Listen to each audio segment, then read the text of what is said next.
Imagine करो कि आप एक गांव में हो जहां पे ना ही फाइबर की सर्विसेज है एंड ना ही कोई एयर फाइबर की सर्विसेज है। इवन हम मोबाइल डेटा से उम्मीद ही नहीं लगा सकते हैं। तो वहां पे अगर आपको हाई स्पीड इंटरनेट मिल जाए बिना किसी टावर या फिर केबल वगैरह के, तो आपको कैसा लगेगा। देखो, मैं यहाँ पे कोई सपने नहीं दिखा रहा हूँ। ये है इलॉन मस्क का स्टारलिंक का रियलिटी प्लान और जल्द ही यहाँ पे इंडिया मार्केट में स्टारलिंक लॉन्च होने जा रहा है क्योंकि गवर्नमेंट ने यहाँ पे ग्रीन सिग्नल दे दिया है स्टारलिंक को। लेकिन कहानी में ट्विस्ट है। जियो एंड एयरटेल जैसे जो बड़े टेलीकॉम जायंट्स हैं वो स्टारलिंक को इंडिया में लॉन्च होने से रोकना चाहते हैं। एंड ऐसे में कहानी में बहुत सारे ट्विस्ट है, तो एक एक करके सारी चीजें मैं यहाँ पे क्लियर करता हूँ। एंड यहाँ पे मैं आपको बताऊंगा कि आपको स्टारलिंक लेना भी चाहिए या फिर नहीं। देखो, इंडियन गवर्नमेंट और स्टारलिंक के बीच में बातचीत काफी टाइम से चल रहा है, बट यहाँ पे जो स्टारलिंक है ना, इलॉन मस्क की जो कंपनी है, वो यहाँ पे इंडिया का जो सिक्योरिटी रूल्स है वो ये लोग फॉलो ही नहीं करना चाहते हैं। इस वजह से यहाँ पे गवर्नमेंट ने यहाँ पे इनके ऊपर रिस्ट्रिक्शन लगा रखा था एंड ये लोग लॉन्च नहीं कर पा रहे थे। बट अभी के समय में क्या है ना कि इलॉन मस्क का जो ये स्टारलिंक है, ये यहाँ पे फाइनली इन रूल्स को ये लोग बोल रहे हैं कि ठीक है, हम अब ये सारी चीजें फॉलो करेंगे। देखो, सबसे पहला जो रूल है ना, वो ये कहता है कि भाई जो इंडियन यूजर का जो डेटा है वो आप बाहर की कंट्रीज में यहाँ पे नहीं स्टोर कर सकते हो। आपको इंडिया के अंदर ही वो डेटा स्टोर करना पड़ेगा। एंड कभी भी अगर गवर्नमेंट चाहती है, कोई भी इंटेलिजेंस एजेंसी चाहती है कि भाई यहाँ पे हमें डेटा की जरूरत पड़ रही है, तो आपको उस डेटा का एक्सेस देना पड़ेगा। ऐसा यहाँ पे गवर्नमेंट कह रही थी एंड काफी टाइम से कह रही थी, बट ये लोग मानने को तैयार नहीं थे। इस वजह से ये लोग लॉन्च नहीं कर पा रहे थे इंडिया के अंदर अपना सैटेलाइट वाला इंटरनेट। तो ऐसे में क्या है कि फाइनली यहाँ पे इलॉन मस्क की जो कंपनी है स्टारलिंक, उन्होंने इस चीज को मान लिया है एंड जल्द से जल्द यहाँ पे हमें इंडिया के अंदर सैटेलाइट इंटरनेट स्टारलिंक देखने के लिए मिल सकता है। अब यहाँ पे इंडियन गवर्नमेंट क्यों रोक रही थी भाई स्टारलिंक को इंडिया में लॉन्च करने से? इसके यहाँ पे 3 पॉइंट्स थे। सबसे पहला था सिक्योरिटी कंसर्न। अब देखो क्या है ना कि यहाँ पे जो स्टारलिंक है, इनका जो फॉरेन वाला सब सर्वर था, तो इंडिया में ये लोग सर्वर लगाने के लिए तैयार नहीं थे। इस वजह से यहाँ पे क्या है ना कि इंडियन गवर्नमेंट के लिए ये एक सिक्योरिटी थ्रेट था भाई। मतलब सारा डेटा हमारा बाहर की कंट्रीज में जा रही है एंड उन डेटा का क्या हो रहा है, मिसयूज किया जा रहा है, इवन बहुत ज्यादा प्रॉब्लम हो सकती थी। तो इस वजह से यहाँ पे गवर्नमेंट इस चीज का अप्रूवल नहीं दे रही थी। सेकंड है डेटा लोकलाइजेशन रूल। अब जियो एंड एयरटेल जैसी जो कंपनीज है वो यहाँ पे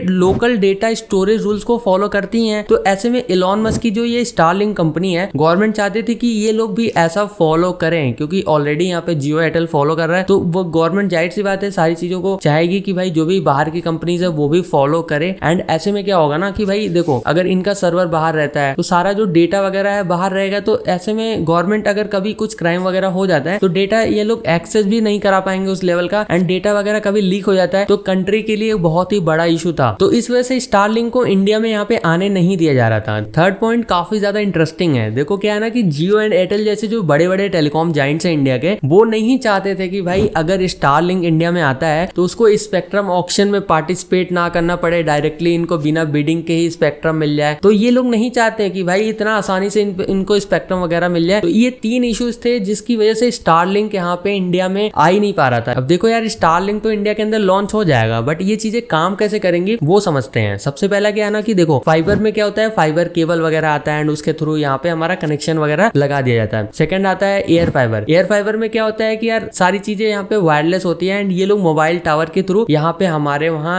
फास्ट इंटरनेट स्पीड प्रोवाइड करते हैं। बट इन दोनों चीजों को हटा दिया जाएगा एंड यहाँ पे सैटेलाइट इंटरनेट आ जाएगा। इससे क्या होगा ना कि डायरेक्टली सैटेलाइट के थ्रू यहाँ पे हमारे घर पे इंटरनेट वगैरह मिलेगा। एंड ये जो सर्विस है ये काफी ज्यादा उनके लिए बेनिफिशियल होगा जो लोग गाँव में रहते हैं, जहाँ पे फाइबर कनेक्शन अभी तक पहुंच नहीं पाया है। एंड जहाँ तक एयर फाइबर की सर्विसेज भी नहीं आ पाई है, वहां भी मतलब ऐसा समझो कि यार जहाँ भी मोबाइल डेटा नहीं चलता है वहां भी सैटेलाइट इंटरनेट पहुंच जाएगा। एंड अब यही देखना है कि स्टारलिंक कितना ज्यादा सस्ते में प्रोवाइड करता है। अब देखो, अगर आप सैटेलाइट इंटरनेट स्टारलिंक लगाने जाओगे तो आपको 2 कंपोनेंट देखने के लिए मिलेगा। सबसे पहला है स्टारलिंक का डिश और दूसरा है राउटर। सबसे पहला जो स्टारलिंक का डिश है ना, वो आपके घर के ऊपर यहाँ पे छत वगैरह पे लग जाएगा। जैसे कि जियो का जो एयर फाइबर है आउटडोर यूनिट लगता है, वैसे यहाँ पे ये स्टारलिंक का डिश लग जाएगा। एंड वो क्या करेगा कि जो भी अवेलेबल सैटेलाइट्स होंगे उसको यहाँ पे वो कनेक्ट करेगा। एंड इसमें एक बढ़िया सा फीचर ये होगा कि सेल्फ एडजस्टिंग डिश होंगे। तो भाई जैसे मान लो कहीं वीक किसी सैटेलाइट के थ्रू वीक सिग्नल मिल रहा है तो वो दूसरे सैटेलाइट से यहाँ पे कनेक्ट वगैरह हो जाएगा एंड आपको हाई स्पीड इंटरनेट वगैरह देखने के लिए मिलेगा। कुछ ऐसा यहाँ पे होने वाला है। बाकी यहाँ पे स्पीड वगैरह को लेके बताया जा रहा है कि 100 Mbps से लेके 200 Mbps तक के यहाँ पे इनके प्लान्स वगैरह देखने के लिए मिल सकते हैं। एंड ऐसा कुछ यहाँ पे स्पीड वगैरह ये लोग ऑफर करेंगे। बाकी यहाँ पे लेटेंसी वगैरह बताया जा रहा है कि भाई 20 से 40 ms तक मिल सकता है, जिससे नॉर्मल गेमिंग और स्ट्रीमिंग भी काफी ज्यादा स्मूथ हो जाएगा। बाकी यार क्या क्या है ना कि जियो एंड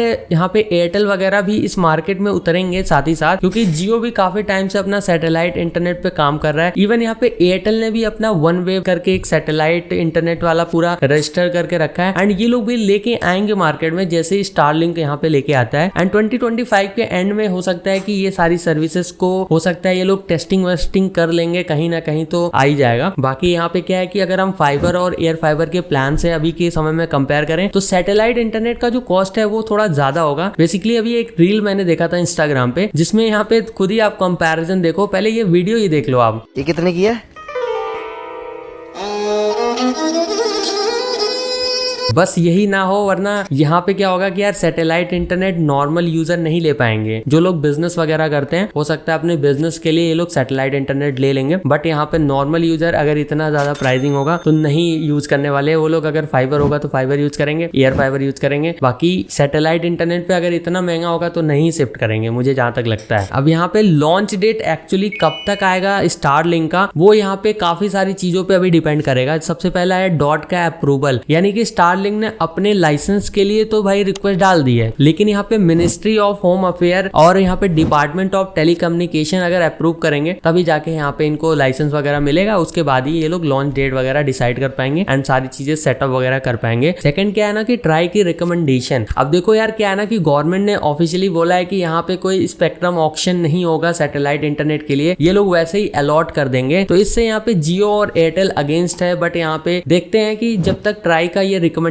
आता है अगर स्टारलिंक के लिए तभी जाके ये लोग लाइसेंस वगैरह पाएंगे एंड उसके बाद ही सर्विसेज को स्टार्ट कर पाएंगे। थर्ड यहाँ पे क्या है कि जो एक्सपेक्टेड टाइमलाइन है, अगर मान लो सब कुछ स्मूथली रहा तो 2025 के मिड या फिर एंड तक तो भाई स्टारलिंक ऑफिशियली यहाँ पे हो जाएगा, मतलब लॉन्च वगैरह हो सकता है और अवेलेबल तो करा ही देंगे, कहीं ना कहीं तो ये लोग लॉन्च वगैरह कर ही देंगे। बट यहाँ पे लाइसेंस मिलने में देरी है, सब कुछ अब रूल वगैरह सब कुछ ये लोग फॉलो कर रहे हैं, कह रहे हैं ठीक है यार अब हम लोग सब कुछ यहीं पे सेटअप वगैरह करेंगे एंड अब लोगों को स्टारलिंक की सर्विसेज यहाँ पे इंडिया के अंदर ऑफिशियली रोल आउट करेंगे। बट यहाँ पे वही है लाइसेंस वाला खेल, अगर लाइसेंस मिल जाएगा तो चीजें थोड़ा जल्दी हो जाएगा और जल्दी हो जाएगा तो यार हमें सभी ऑपरेटर्स की तरफ से सैटेलाइट इंटरनेट वाला सारा कुछ देखने के लिए मिल जाएगा। क्या आपको स्टारलिंक लेना चाहिए? देखो मेरा मानना ये है ना कि अगर ये लोग यहाँ पे कंपटीशन से ऊपर रहते हैं तब तो नॉर्मल सी बात है यार, B2B जाएंगे ये लोग, मतलब कंपनीज को ये लोग सर्विस प्रोवाइड करेंगे, कंज्यूमर के लिए नहीं रहेगा। लेकिन अगर ये लोग अफोर्डेबल प्लान रखते हैं जैसे कि जियो का होता है या फिर एयरटेल वगैरह का होता है, ये लोग नॉर्मल उसी रेंज में आते हैं एंड ऐसे में सर्विस बढ़िया देते हैं, तब तो आपको स्टारलिंक के साथ जाना चाहिए। वरना यहाँ पे अभी तो जब सारी चीजें हो जाएंगी, प्लान्स वगैरह आएंगे तो हम लोग डिस्कस करेंगे यार, आकर अभी इतना ज्यादा टेंशन लेने की जरूरत नहीं है। एंड वैसे कुछ बोला भी नहीं जा सकता ना कि यार क्या चलेगा क्या नहीं चलेगा। पहले तो यहाँ पे इन्होंने जो भी लाइसेंस वगैरह का जो काम है, स्पेक्ट्रम एलोकेशन वगैरह ये सब हो जाता है, उसके बाद ही कहीं इसके ऊपर हम लोग बातचीत करते हैं। एंड अभी के समय में आप ये बताओ कि क्या अगर इंडिया में स्टारलिंक आता भी है एंड सब कुछ ठीक रहता है तो क्या आप इंडियन कंपनीज को सपोर्ट करोगे या फिर बाहर की कंपनीज स्टारलिंक को सपोर्ट करोगे? ये मैं जानना चाहता हूँ, कमेंट सेक्शन में बताओ। बाकी इसके ऊपर हमने एक डिटेल आर्टिकल लिख रखा है अपने वेबसाइट technicohimanshu.com पे, तो आप जाके उसको भी पढ़ सकते हो। इस वीडियो को शेयर करो, चैनल पर नए हो सब्सक्राइब कर लेना। मिलता हूँ आपसे फिर किसी नए वीडियो के साथ, बाय।